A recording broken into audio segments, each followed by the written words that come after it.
Bismillahirrahmanirrahim. Assalamu alaikum wa rahmatullahi wa barakatuh.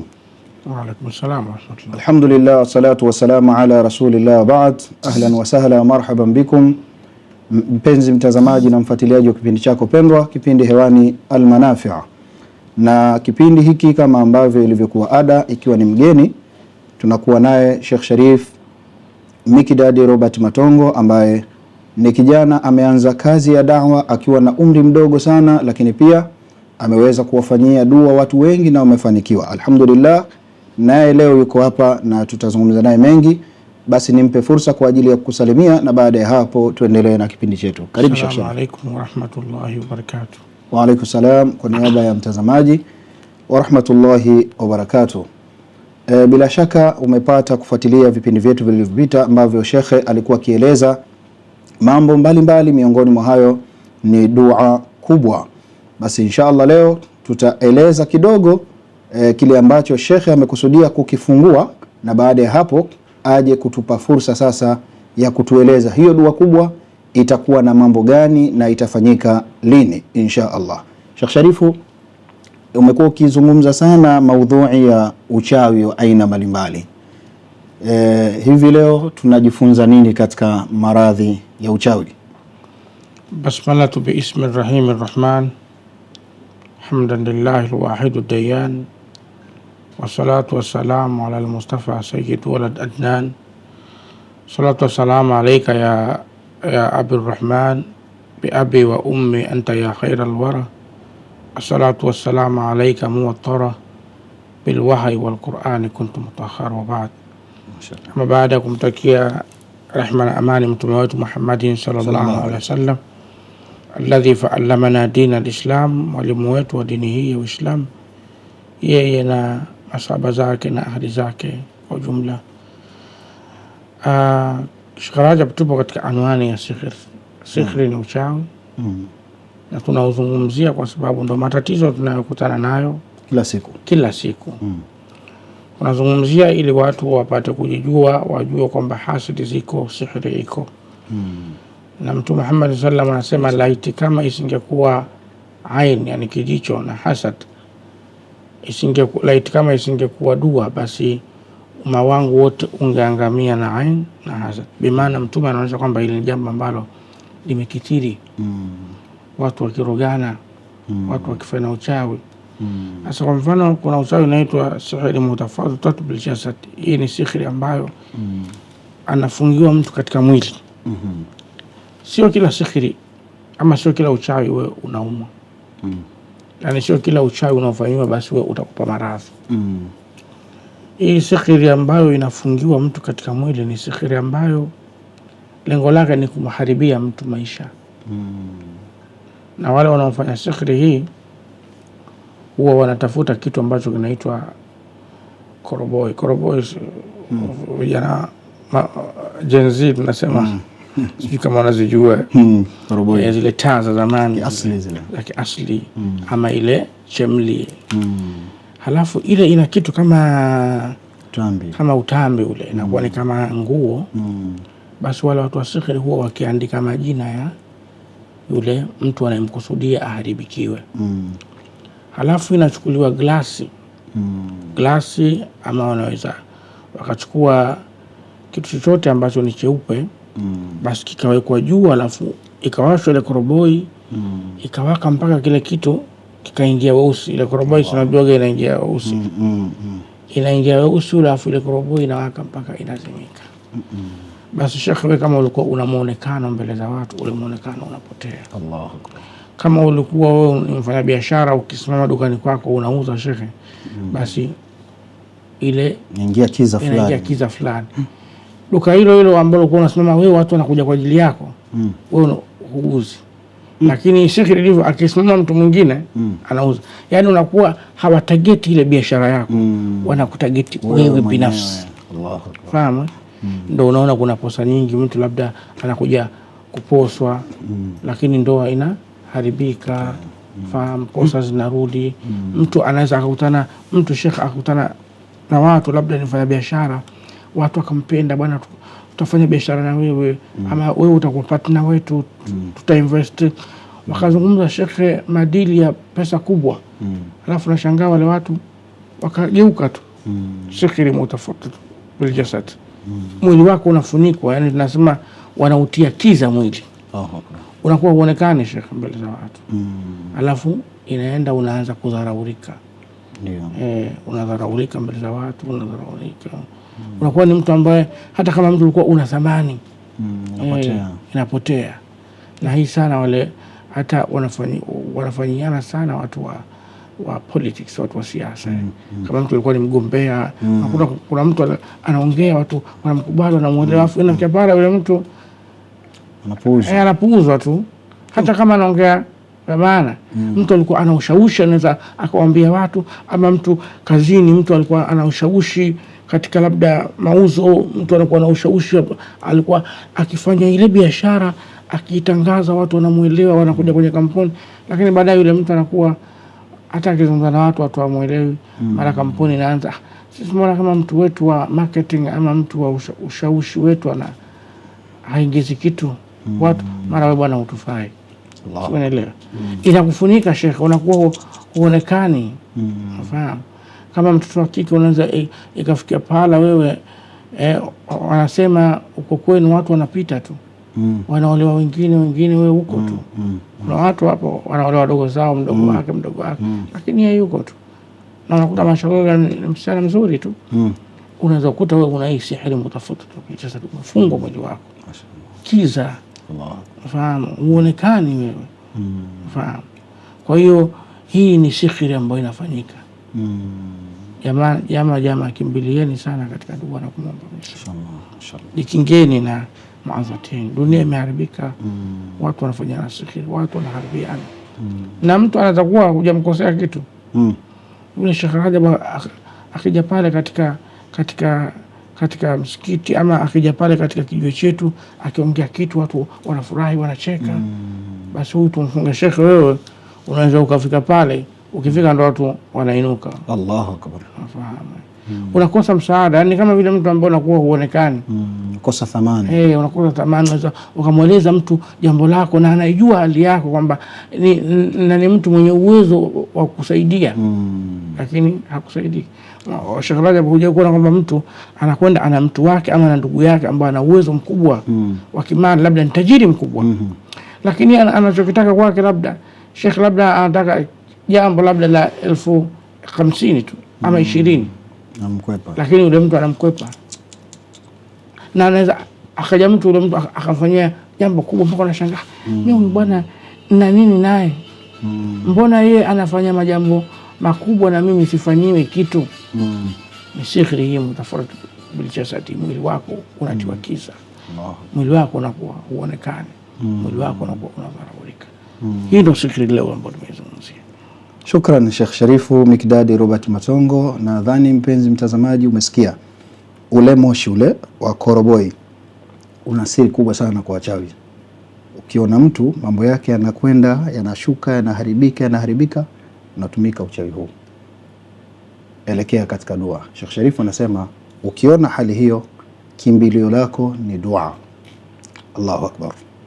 Kipindi hewani Almanafi', tunapata manufaa kupitia Alhaj Sheikh Sharifu Mikdadi Robert Matongo, kijana ambaye ameanza kazi ya da'wa akiwa mtoto mdogo, amewafanyia watu dua wengi, wamefanikiwa akiwa mtoto mdogo, na bado kazi hiyo anaendelea nayo katika umri wa maisha yake.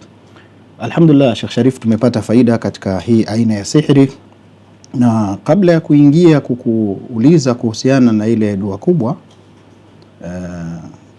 kuna yule mama wa Burundi aliyetumia hii dawa ambayo imeitoa na kile kisa ambacho amekueleza, hebu kwa manufaa ya wapenzi watazamaji, hebu jaribu kidogo nini kimetokea baada ya kutumia dawa. Shifaat jasadi min niran alhasad ni dawa ambayo tunawashauri sana watu watumie. Mashallah. Special kama hawa ambao wamefunikwa. Uonekane katika kazi yako. Uonekane katika jambo lako. Huyu mama yeye alikuwa ameolewa katika ndoa ya wake wawili. Fahamu? Lakini yeye alikuwa ni mke mkubwa. Mashallah. Mume wake alivyooa kwanza akawa yuko sawa. Kama haki zake kila kitu. Lakini mara ghafla yule mwanaume akabadilika. Allahu Akbar. Akawa hamthamini yule mama. Mpaka pesa ya kula hampi. Allahu Akbar. Anaweza kukaa wiki 2-3. Fahamu? Na akipiga simu anamwambia wewe, mimi nimekwambia uniache. Nishapata mwanamke wa hadhi yangu. Wewe na kuthamini kwa sababu tuna watoto. La ilaha illa Allah. Mama akatafuta huko na huko, kutafuta dua. Sasa mimi mume wangu nimeanza naye maisha katika hali ya chini. Maskini. Hali ya tulikuwa hatuna kitu na tunahala chini. Allahu Akbar. Lakini Mwenyezi Mungu akatujalia tukapata uwezo. Na amekuwa akinithamini sana. Lakini alipotaka kuoa mimi nimekubalia, ni amri ya Mwenyezi Mungu. Allahu Akbar. Lakini kilichombadilisha mashekhe, mimi siamini kama ni yeye bado, yani akili yangu inakataa.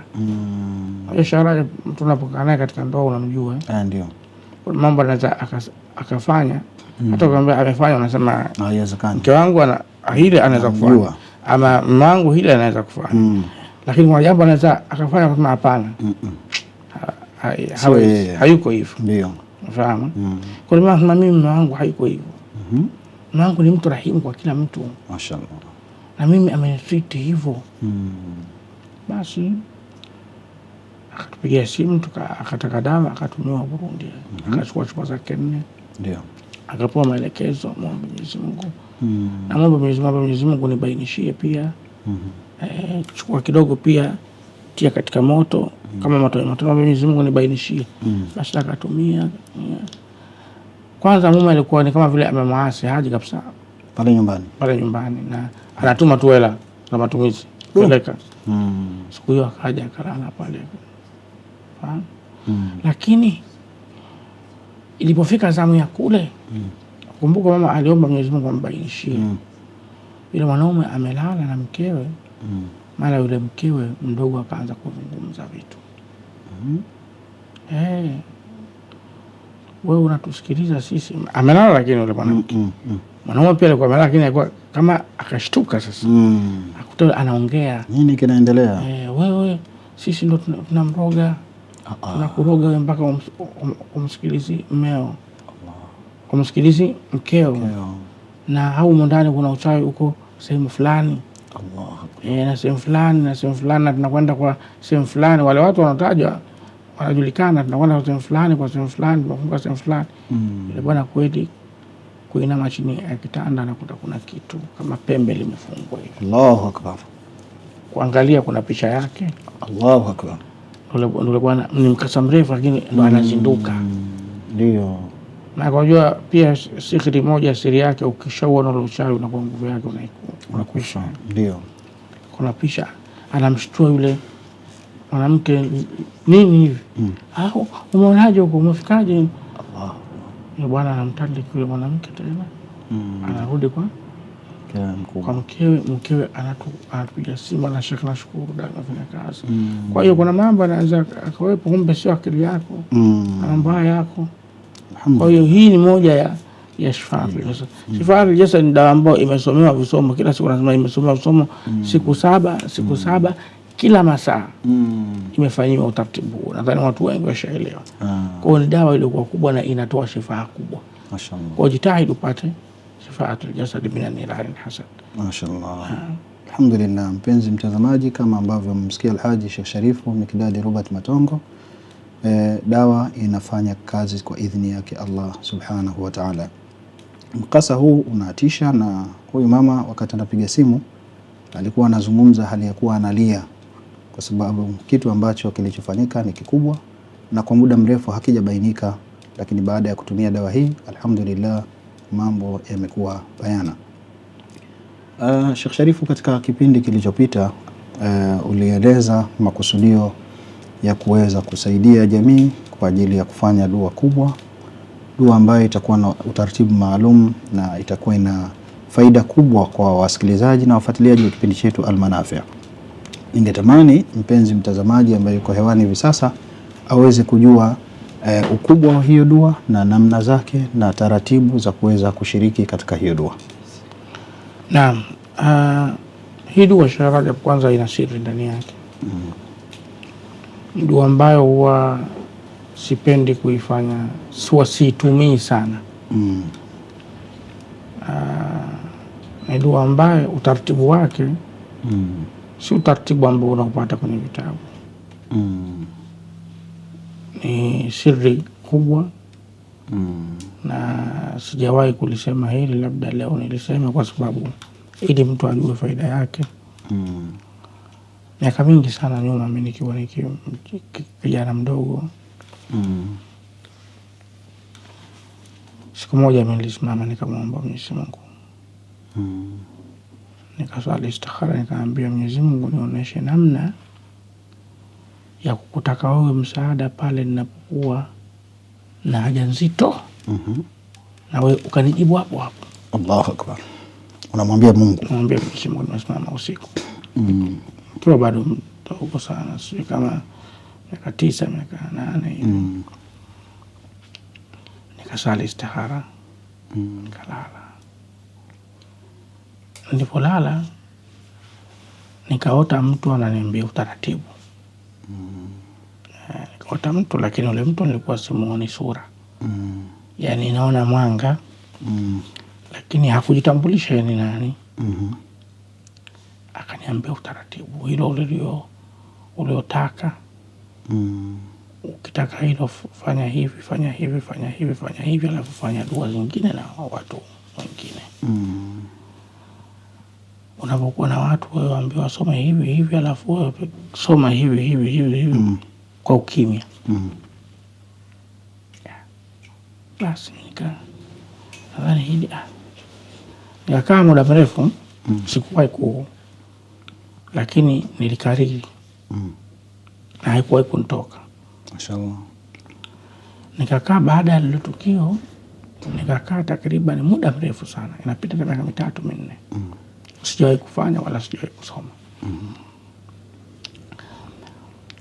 Lakini siku moja nikawa nimekutana na Sharif Hussein al-Badawi.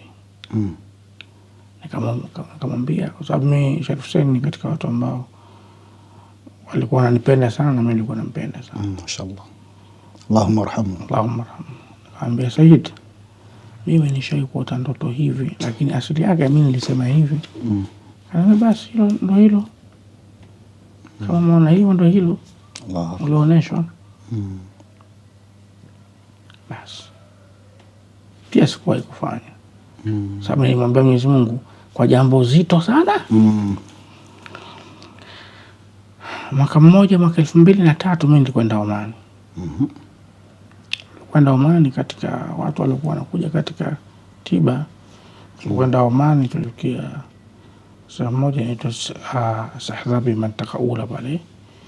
Kuna mjomba wangu yuko Oman anaitwa Said Alfan Al-Khaifi. Ndio tulishukia kwake mwaka 2003. Basi wakawa wanakuja watu katika dua pale. Lakini wakaja watoto fulani, wale watoto Sheikh Rajab, ngozi yao imekakamaa hivi. Yani macho hayafungi. Imekakamaa hivi, yani kama vile gome la mti. Alafu inakuwa inatoka kama vile magamba hivi. Kama nyoka anavyotoa magamba hivi. Yani macho yako hivi, yako wazi. Yani kama ngozi imeshikana hivi. Imekakamaa. Imekakamaa, yes. Kaja mwanamke na mwanaume. Mpaka watu wengine walikuwa wanaogopa kuwatazama. Pale tukafanya dua, niko na Sheikh Isa John Luvanda. Tukafanya dua, haikuwa dua mpaka Sheikh anambia maradhi magumu sisi hatujawahi kuyaona. Lakini kwanza huyu ni jini.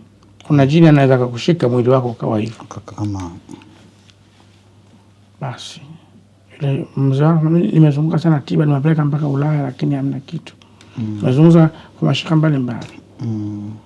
Nikasema hebu nimwambie Mwenyezi Mungu kwa utaratibu aliokuwa amenipa. Nikaambia kuna utaratibu huu na utaratibu huu na utaratibu huu. Nafanya ule utaratibu na mimi nikafanya utaratibu wangu. Sheikh, itawezekana? Naona kama ni tatizo gumu, tuambie tu sisi kwetu gumu. Basi tukafanya ile dua, nikawapa maji tu, wakaenda. Sheikh kesho yake wamerudi, yale macho wanafunga kwanza. Allahu Akbar. Siku ya 3 yake wazima. Kwa sababu Allahu Akbar. Kwa hiyo ni utaratibu ambayo kwa mimi huwa naamini ninapokuwa na jambo zito nikimwambia Mwenyezi Mungu kwa njia hiyo, kwa kisomo hicho, Mwenyezi Mungu anakubali. Mashaallah. Utaratibu huu tumeweka kwamba tunataka watu wawe 313. Kwa itakuwa nachukuliwa majina yao maalum. Ni kisomo ambacho kinafanyika. Kisomo hicho pia kitakuwa ni kwa muda wa siku 3. Ni witri 3 ama 7 ama 11, tutaangalia vile itakuwa. Na itakuwa ni kisomo cha kwanza, tunaanza na qiyamul layl, tunasimama usiku. Kwa hiyo kama una jambo lako zito, nataka hii ni special kwa watu wenye mambo mazito. Una mtihani ambao ushasumbuka, ushaenda kila sehemu, ushafanya visomo, ushatumia dawa, ushafanya hivi. Ile mitihani mizito ndio tunataka tumwambie Mwenyezi Mungu katika hili. Kuna gharama. Na gharama ni kubwa. Watu watapewa utaratibu wake wa gharama yake. Kwa sababu pia kuiandaa hii dua ni gharama. Na nilichokuambia ni kitu ambacho mimi huwa sikifanyi mara kwa mara. Nimefanya katika matukio 5 ama yasiyopungua 4. La kwanza ni hilo la Omani. Lakini la pili, kuna mtu aliniita mimi nikaenda Dubai na muhifadhi jina katika watu wakubwa fulani. Alikuwa na tatizo moja kubwa sana. Na akawa amefungiwa baadhi ya vitu. Basi nikampa utaratibu. Kuna utaratibu nataka kufanyia, lakini utaratibu nataka hivi. Ni utaratibu ambao kidogo una gharama kwa mtu mmoja, ndio maana tunataka kundi la watu. Ndio. Kwa sababu sharaja ujue, hii sihiri pia watu wanagharamika. Kufanya sihiri inagharamika. Kwa hiyo hizi gharama kwa mtu mmoja mmoja dua yake, mimi nisema nikae chini kwa utaratibu huo, nifunge shughuli zangu, nifanye hicho. Gharama yake kwa mtu mmoja ni ngumu. Lakini kama unaweza kuibeba peke yako, sawa. Ndio maana tunataka watu 313 ili wasaidizane zile gharama ikitimia idadi. Na idadi pia ya 313 ina siri katika dua, sababu tunapata ni ile idadi ya watu wale wa Badri. Kama Mwenyezi Mungu alivyowanusuru katika ile siku ya Badri, ambao wenyewe walikuwa ni wachache na makafiri wakawa ni zaidi, basi Mwenyezi Mungu hawa watu 313 Mwenyezi Mungu wanusuru katika jambo lao lolote lile. Allahu Akbar. Sheikh alikuwa na mtihani mzito. Nikamwambia utaratibu ule, akasema Sheikh, hizi gharama ni mtu tajiri, akasema gharama kubwa. Nikamwambia kama unataka jambo lako liwafanye. Yule bwana kuja akatimiza. Alipotimiza kweli ikafanyika dua. Siku ya 3 baada yule bwana mambo yake yale yanafunguka, lakini akaja mtu ndugu yake, sahibu yake, anafanya kazi, akamwambia bwana, mimi naomba msamaha. Nakuomba msamaha vipi? Mimi ndo niliokuharibia mambo yako. Allahu Akbar. Ulifanyaje? Mimi bwana sikufanya fitna, lakini mimi nilikufanyia sihiri, nilikufanyia uchawi. Allahu Akbar. Mwarabu. Na uchawi huo mimi nilisafiri, sikufanya hapa Dubai. Nilikwenda mpaka Iraq. Allahu Akbar. Na Iraq nilichokifanya mimi, tulifanya sisi kafara ya kufunga mambo yako, na kafara yenyewe mimi niligharimika kutoa ngamia 500. Anasema mwenyewe anazungumza. Allahu shahidi wa mashhudia. Ndugu yake, sahibu yake walikuwa wanafanya kazi pamoja. Yule bwana akaingia hasadi ya ile kazi. Lakini kwanza tunapata vivuli kwamba wakaribu yako wanaweza kuwa ni hatari kwangu. Ukamwona huyu ndo mtu wangu, tunashirikiana, lakini anaweza kuwa hatari, kwa sababu hasad ni husda, kitu ambacho kinakuja katika nafsi. Kwa nini huyu yeye? Fahamu, mtu anaweza akakusudu hapo. Sheikh, wamekusudiana ndugu kwa ndugu. Uktulu Yusufa au turakuhu ardha. Ndugu hawa wa Nabii Allah Yusuf, baba mmoja. Sawa? Vipi mtu ambaye unashirikiana naye katika biashara? Kwa hiyo huyu bwana akagharamika ngamia 500. Ndio bwana, sometimes ukiambiwa gharamika kwa ajili ya jambo lako, sikiri yako nataka hivi, mbona gharama? Watu wengi wanashindwa kupona sharaji kwa sababu hawagharamiki. Sababu unaweza kukuta huyo aliyokufanyia hicho yeye amegharamika. Ili na wewe kipate kutoka hicho lazima ugharamike. Sio, unaelewa sharaji? Kwa hiyo bwana alikuwa na ule uwezo, akalibeba hilo jambo, akafanya huo utaratibu, jambo lake likawa kwa dua hii. Lakini nilifanyia mtu mwingine, alikuwa binti mmoja, alikuwa aliletwa kwetu, ana tatizo la mifupa. Yani kama mfupa una bend hivi alafu kama vile unachomoka hivi, hapa na kwa pana kidonda. Kazunguka kila sehemu. Akafanywa dua, akaja nikamfanyia, nilimwonea huruma. Mama yake ameteseka, nikamfanyia utaratibu huo. Kwa uwezo wa Mwenyezi Mungu mpaka leo yule binti ni mzima. Alhamdulillah. Na alikuwa washazunguka. Washazunguka kila sehemu.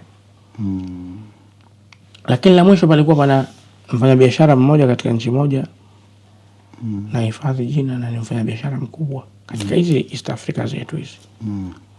Yule bwana alikuwa yeye ni mtu karibu na rais. Karibu na rais wa nchi fulani hivi, ambao mpaka sasa bado huyo ni rais. Na ni kabila lake. So unajua viongozi mara nyingi wanaweza kuwa wana mambo, wafanya biashara wakubwa mpaka pia wanawatumia biashara zao, wanawafanyia mambo. Lakini huyu bwana ghafla ikaingia jambo, siku hiyo anashuka katika nchi yake, alikuwa anatoka Misri, Cairo, anashuka katika ile nchi yake, kufika pale airport. Ile bwana kawaida anapitia VIP lounge. Anaambiwa usipite kupita kawaida. Kabla utaratibu, labda kuna viongozi wanakuja. Tafika kule kawaida, nakuta kuna askari wanamgoja, wanafunga pingu. Allah. Mtu mkubwa anaongea na rais 24/7. Akapiga kwanza simu ya IGP wao, simu inaita tu. Piga simu kubwa gani? Wakubwa wote wanapiga simu asishiki. Akampigia rais mwenye simu ashiki. Yule bwana ndani. Kuna nini? Ndani amepewa kesi ya kwamba ana miaka 6 amekwepa kulipa ushuru. Yule bwana ni mpachi ushuru na hivi na hivi. Basi yule bwana huku na huku, mama yake yule bwana akanitafuta. Najuana nao miaka mingi. Shekhe, njoo. Nikakatiwa tiketi, nikaenda kwenye hiyo nchi, akanipokea. Bwana fulani yuko gerezani. Hatujui nini hili jambo, lakini jambo sio la ukweli. Basi nikawaambia wana uwezo, wakabeba hizo gharama zao peke yao. Tukalifanya ile jambo. Kwanza alikuwa amezuiliwa kupata ile dhamana, alikuwa imetoka mamlaka, huyo asitoke, akaenda ndani. Siku hiyo akapewa dhamana kwanza. Alhamdulillah. Kuna nini? Tukafanya dua, akasema Sheikh, mimi rais ashiki simu zangu. Kaambia tunamwambia mpaka naogopa kwa nini kumtafuta. Nikamwambia tumeshafanya dua mimi kwa uwezo wa Mwenyezi Mungu naamini. Sababu hajawahi Mwenyezi Mungu kumrudisha nyuma katika hili. Ama mimi naogopa hata kumpigia simu. Nikamwambia sikiliza, hata mlango huwezi, hata kama huwezi kufunguli, huwezi yani mpaka ugonge ndio ufunguliwe. Inaweza kuwa mlango huu sisi tushaufungua, lakini anatakiwa ugonge ndio mtu afanye nini? Aufungue ama usukume. Nikashika simu yake mimi, anaogopa. Nikamwambia wewe unaogopa kuongea naye? Nikashika ile simu yangu, nikaandika mimi, how are you Mr. President? I want to see you. Habari yako rais, nataka nikuone. Kwa kidogo ile simu ikajibiwa. Mashaallah. So bwana, wewe kuna mambo mengi naona unanifanyia si sawa, lakini sawa, kesho tukutane. Baada ya saa 2 usiku. Message ambia nenda. Kama akanikuwa ngamba you go and see him. Akaenda Kufika pale anaona bwana, kumbe yule bwana kuna fitna kubwa ilikuwepo imewekwa. Kumbe huyu bwana kuna kiwanja alikuwa anakitaka kiko katikati ya mji. Kile kiwanja alivyokitaka yeye, yani mathalan kwa hapa kwetu kama tuseme kama pale posta pale pana kiwanja kikubwa. Sawa? Kile kiwanja bwana akakitaka, kumbe kile ikaingia chuki. Kwa nini kauzwa yeye? Akaenda kati ya maneno kwamba huyu bwana huyu wale wapinzani huyu ndo anawafadhili. Huyu anataka wewe uondoke. Kwa kiongozi kumwambia mbona huyu mtu wangu? Mbona tunaongea muda wote? Kama ana jambo kwa nini asiniambie? Mpaka afadhili watu wanitoe mimi, kuna jambo gani nimemfanyia? Alafu mimi mbona mimi sijamfanyia kitu baya? Hata wewe Sharaja unaweza ukareact. Bwana sijui kanielewa hivyo na ushahidi wa uongo. Yule bwana ndo akaambia rais hapana hivi na hivi na hivi, akamwambia basi, akamuita yule mtu. Kwa baraka ile dua tulofanya, yule mtu akasema kweli rais, mimi tu ilikuwa ni chuki, niliona tu nani huyu bwana kapata, nilipata tu hivyo kibiashara, lakini hakusema. Na huyo aliyozungumza hivyo ni mdogo wake rais. Fahamu, ndio maana bwana alimwamini sababu huyu mdogo wangu. Fahamu? Ndio. Kwa hiyo ikafanyika dua na kuonesha umuhimu wa hii dua. Kwa inshallah jitahidi dua yako hii usikose. Jina lako kwa wale ambao wako nje pia kuna utaratibu wa majina yao.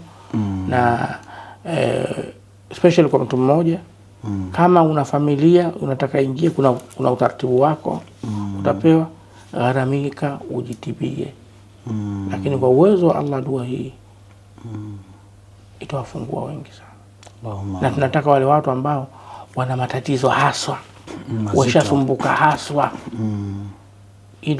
ili waone kwamba Mwenyezi Mungu yuko. Na Mwenyezi Mungu anasikia. Na Mwenyezi Mungu anaona. Na Mwenyezi Mungu anajibu. Na ukimwambia Mwenyezi Mungu yuko tayari kutujibu. Yes, ndio ametuambia uduuni astajib lakum. Niombeni nitakujibuni. Basi kuna njia ambazo Mungu akikujalia unamwambia Mungu na linakuwa hapo. Mashallah, alhamdulillah. Kisa cha mwisho cha hii dua, mimi mwenyewe nilikuwa nimekwenda Morocco. Niko Morocco pale, nimekwenda kwenye kazi ya mtu mmoja hivi. Tulipokuwa tunakaa ni mbali sana na airport. Kama kwa Dar es Salaam hapa tuseme labda kutokea Tegeta huko. Goba kabisa. Ama Buju. Paka airport. Tumetoka tumechelewa. Paka pale. Kufika pale nakuta mimi yani watu ndio wanafanya boarding. Nafika airport pale, kumbe wakati natoka hotelini nilipokuwa nimefikia ile haraka kutoka passport niliweka juu ya meza sitting room. Nilipoenda chumbani sijui kuchukua nini, nilipotoka nikachukua begi langu nikanyoosha kwenye gari. Nafika pale ndo hakuna passport sina. Na mimi nilikuwa na dharura lazima ile siku nisafiri. Mwenyeji wangu ule alikuwa anaitwa Samir. Anambia Mr. Samir passport mimi nikamwambia Sheikh tufanye tu kesho, tufanye tu akhirisha safari. Leo uweze, ngambia nenda kachukue passport yangu. Mimi leo naondoka. Anambia Sheikh haiwezekani. Watu wana board saa hizi. Bado dakika 30. Nikamwambia wewe nenda. Fuata amri yangu. Mimi leo naondoka kwa uwezo wa Allah. Mashaallah. Basi bwana aliondoka, nikasoma nilichokisoma. Katika ule utaratibu ule ambao nakwambia utaratibu Sheikh siri yangu. Siwezi kutamka. Basi nikaufanya. Yule bwana ameenda. Amerudi amenikuta, lakini sasa watu walikuwa shabot kuingia kwenye ndege. Lakini ndege sasa mimi nimekaa huko nje sijui kinachoendelea. Kumbe ile ndege kila ikishika runway hivi kuruka hairuki. Allahu Akbar. Mara ya kwanza, mara ya pili, mpaka bwana kafika ndege kweli watu wote washaingia. Sasa mimi naingiaje kwenye ndege wakati watu wote washaingia? Washafunga na milango. Basi kama vile mara 3 wale wakatangaza kwamba abiria wote wanatakiwa washuke. Ile ndege kuna mambo inachekiwa vizuri ama ibadilishwe ndege nyingine. Wale waliposhuka wote tena kuja kukaa katika huko katika waiting room, yani pale ndo they are ready to board, na mimi pale ukajumuika nao, nikajumuika, nikafungula tena taila huko tena, wale tukajumuika pale kwa na watu wengine kama 3-4 kwa mbaki, tukajumuika tumekaa pale. Basi kama bado sasa hivi tumeingia pale, tumeruka ndege ile.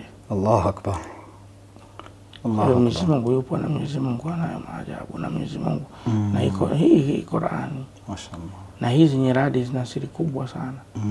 Hizi nyiradi shekhe, hizi zina siri kubwa, mashaallah. Katika hiyo siri ya hicho nilichoambiwa mimi ni aya tu za Qur'ani na nyiradi tu kwa hesabu fulani, pengine hata wewe unazisoma, pengine hata mwingine anasoma, lakini kwa hesabu gani? Na kila ikifika hesabu fulani unafanya nini? Hiyo ni siri. Na kila mtu amepewa lake. Na kila Mwenyezi Mungu, namshukuru Mwenyezi Mungu kwa hiyo. Na ni jambo ambalo huwa silitumii random, yani nikijisikia tu. Yani kama hivi watu maalum ambao najua nikiwafanyia kwa uwezo wa Mwenyezi Mungu, kuna watu wana matatizo na faraja yao ni Mwenyezi Mungu. Kweli. Fahamu. Kwa uwezo wa Mwenyezi Mungu akiwafariji, Mwenyezi Mungu ananifungulia pakubwa. Alhamdulillah. Lakini si jambo tu la mimi mwenyewe Sheikh Rajab naweza kuwa na dhiki zangu tu zingine kama mwanadamu, lakini situmii utaratibu. Sababu naheshimu, naona ni kitu ambacho special Mwenyezi Mungu ambacho amenipa. Na kweli akija kuniangusha basi si kitu cha kutumia yani kila wakati. Na wewe mwenyewe katika kuomba ulisema nataka nisaidie katika mambo mazito. Katika mazito. Katika mazito. Mashaallah. Katika mambo mazito. Moja nikupe la mwisho hilo. Naam. Ni kisa ambacho kilinikuta mimi. Hicho kisa kimenikuta nikiwa South Africa. Mimi nilikwenda South Africa kama 2018 hivi. Basi pale South Africa nimekaa, nimefikia sehemu moja inaitwa Sandton, baadaye nikapata nyumba ya kupanga nzima. Kumbe mimi sijui utaratibu kwamba kule zile nyumba za kukaa peke yake hivi ni hatari zaidi. Paka hapa na kijana mmoja ambaye nilikuwa niko na mtoto wa marehemu Sheikh Adam anaitwa Abubakar. Ndio. Nilikuwa naye naishi naye. Basi niko na Abubakar pale, kuna kijana mmoja tukakutana naye sehemu moja anaitwa Mayfair. Na muhifadhi jina. Kijana mmoja wa Somali lakini ni mtu wa hapa Tandika. Temeke. Kwa kukutana na Abubakari wanajuana, kijana wetu tunafahamiana na nini, Tanzania mwenzetu. Basi yule kijana anatuendesha, anatupeleka pale, tunamlipa, alikuwa na gari yake. Kumbe maisha ya kule na maisha yetu tofauti, kwamba kule watu wanavyoishi watu wasijue kwako. Sisi hapa shaka unamleta mtu hapa kwake anakuja hivi. Kule kumbe ile haitakiwi. Basi yule kijana anakuja pale, sisi tushachukua nyumba peke yetu. Siku hiyo Sheikh yule Abubakar ametoka tena, kijana alimpigia simu akamwambia njoo Mayfair, sijui kuna mizigo ya Sheikh kumchukulia. Abubakar katoka pale akachukua metro ile, kaniacha niko mwenyewe nyumbani. Nasikia honi napiga pipi, najua hapa hakuna anayekuja isipokuwa ni huyo vijana. Nikaangalia hivi gari yake, nikafungua remote ile. Sasa ameingia hivi, naona anashuka kama na watu 8. Nikatoka hivi nikakutana, yani mimi natoka hivi najua nafunga mlango, tunakutana singungu, na mimi nimetoka chumbani nikasoma ile dua, wale watu wako na bunduki. Anawaambia mtu mwenye hela ndo huyu hapa. Basi mimi nikasoma hicho nilicho kisoma kwa uchache sana, nikamwambia alafu nikamalizia nikamwambia Mwenyezi Mungu la yusibana illa ma kataba Allahu lana wa huwa maulana. Watu kuja na bunduki na kule kuwa ni kitu cha kawaida sana. Basi wale watu wamesimama pale, wengine wamefunika uso siwaoni. Ile yule kijana akaja hivi ananiambia ndo huyu mtu mwenye mwenye pesa. Mmoja akasimama, nikasikia mmoja akamwambia, akamwita jina lake, akasema you told us he's a white guy. wewe umetuambia ni mzungu. Mwingine tena akamwambia, kweli wewe umetuambia mbongo, mambo gani haya? Mbona wewe umetuambia mzungu, mbona huyu mbongo? Maana baadaye akauliza, mimi kama mimi siwaogopi kwa chochote kile. Na Mwenyezi Mungu aliyoandikia kinikuta ndicho kitachonikuta. Basi mbona mbongo huyu? Basi kabishana pale. Yule bwana tu akachukua TV wakatoka. Angekuwa na pesa ndani nyingi tu. Lakini pia si pesa ile madhara. Wala tukule shaka wakupiga risasi. Mungu akanusuru katika hilo. Mashaallah, alhamdulillah. Kwa hiyo ni dua ambayo usikose kama kweli una matatizo. Inshallah tumemsikia Sheikh Sharifu Mikdadi Robert Matongo. Mbele yetu kuna dua kubwa inshallah ambayo ataelekeza utaratibu wake. Ameeleza kiufupi kwamba tutatakiwa kuorodheshwa majina takriban 313. Na hiyo ni idadi ya ashabu ahlul badri ambao walipata ushindi mkubwa, lakini pia kutakuwa na namna ya kuweza kufanya maandalizi ambayo kwa mujibu wa dua hiyo utatoa mwelekeo baada ya kupiga simu, taratibu utakuwaje ikiwa ni wewe mwenyewe au ni familia yako na kadhalika. Huyu ni Sheikh Sharifu Mikdadi Robert Matongo.